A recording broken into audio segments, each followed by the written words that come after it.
প্রতীক্ষার অবসান, এবার বড় ম্যাচ দিয়েই শুরু হতে চলেছে নতুন মরশুম। ডার্বি দিয়েই শুরু হতে চলেছে ডুরান্ড কাপ 2026। काटू क्या अभी काटू? आप नहीं रुक जाएंगे। गेम कोई भी हो, पकड़ मजबूत होनी चाहिए। सीमेंट से पकड़ बनाए मजबूत। SRMB 550D TMT बार। আগামী 25শে জুলাই যুব ভারতী ক্রীড়াঙ্গনে মেগা ডার্বি, মুখোমুখি ইস্টবেঙ্গল ও মোহনবাগান। যে ম্যাচ দিয়েই শুরু হতে চলেছে নতুন মরশুম। ইতিমধ্যেই ডুরান্ড কাপ কবে থেকে শুরু তা আগেই জানিয়ে দেওয়া হয়েছিল। 25শে জুলাই শুরু এবং আগামী 13ই আগস্ট ফাইনাল।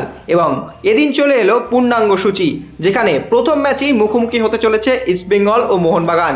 যদিও দুই দলের ক্ষেত্রে এখনও পর্যন্ত দল গঠন সম্পূর্ণভাবে হয়নি, কোচ কে হবেন সেটাও নির্বাচন করা হয়নি, কিন্তু ডার্বি দিয়েই শুরু হতে চলেছে এবারের নতুন মরশুম।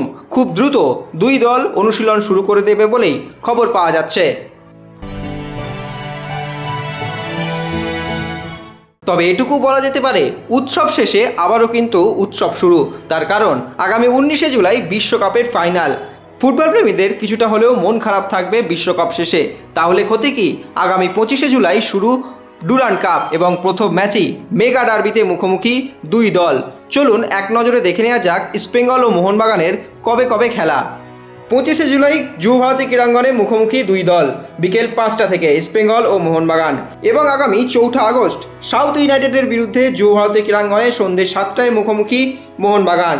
আগামী 10ই আগস্ট CISF প্রোটেক্টার্সের বিরুদ্ধে কিশোর ভারতী ক্রীড়াঙ্গনে বিকেল 4টে মুখোমুখি মোহনবাগান। এবারে দেখে নেওয়া যাক ইস্টবেঙ্গলের কবে ম্যাচ। অবশ্যই 25শে জুলাই মেগা ডার্বি বিকেল 5টা থেকে যুব ভারতী ক্রীড়াঙ্গনে এবং 31শে জুলাই CISF প্রোটেক্টার্সের বিরুদ্ধে কিশোর ভারতী ক্রীড়াঙ্গনে সন্ধ্যে 7:30টায় ম্যাচ ইস্টবেঙ্গলের। এবং আগামী 7ই আগস্ট সাউথ ইউনাইটেডের বিরুদ্ধে যুব ভারতী ক্রীড়াঙ্গনে সন্ধ্যে 7টায় ম্যাচ ইস্টবেঙ্গলের।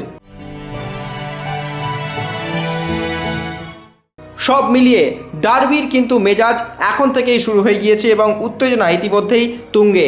এখন দেখার দুই দল কত দ্রুত প্রি সিজনের জন্য অনুশীলন শুরু করে দেয় তাদের কোচ এবং খেলোয়াড় নির্বাচিত করে। extra time.